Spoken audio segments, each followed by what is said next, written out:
Hello दोस्तों, मैं हाज़िर हूँ एक और नई वीडियो के साथ। जैसा कि आपको पता है कि मैं आपके लिए YouTube के बारे में सिखाता हूँ, YouTube के ट्रिक एंड टिप्स सिखाता हूँ।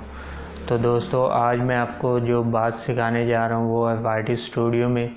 YT स्टूडियो के अंदर कुछ टूल हैं जिनके बारे में आपको नहीं पता, वो सिर्फ बड़े जो यूट्यूबर होते हैं उन्हीं को पता होता है। तो आज मैं जो सारी YouTube YT स्टूडियो उसके बारे में आपको एक्सप्लेन करूँगा कि कौन सी ऐसी बातें हैं जिनको आपने जो है वो जिनको बड़े यूट्यूबर यूज़ करते हुए अपने चैनल को ग्रो करते हैं, अपने चैनल को जो है वो ज़्यादा से ज़्यादा प्रमोट करवाते हैं। तो वो कौन सी ऐसी टूल हैं, कौन सी ऐसी ट्रिक एंड टिप्स हैं जिनको आप YT स्टूडियो में यूज़ करते हुए अपने चैनल को ग्रो कर सकते हैं। तो अभी तक आपने अगर मेरे चैनल को सब्सक्राइब नहीं किया तो प्लीज़ पहले सब्सक्राइब कर दें, बेल आइकन को दबा दें ताकि हर नई वीडियो पर आपको बर वक्त नोटिफिकेशन मिलता रहे। और अगर अभी तक आपने मेरा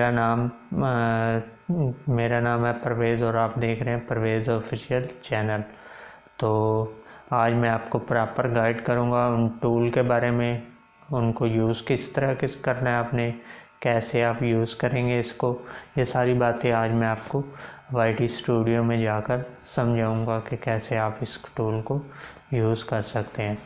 तो चलिए चलते हैं मोबाइल की स्क्रीन पर और आपको मैं समझाता हूँ किस तरीके से आपने टूल यूज़ करना है। तो चलते हैं मोबाइल की स्क्रीन पर और आपको प्रॉपर मैं उधर समझाता हूँ कि कैसे आपने इस टूल को यूज़ करना है।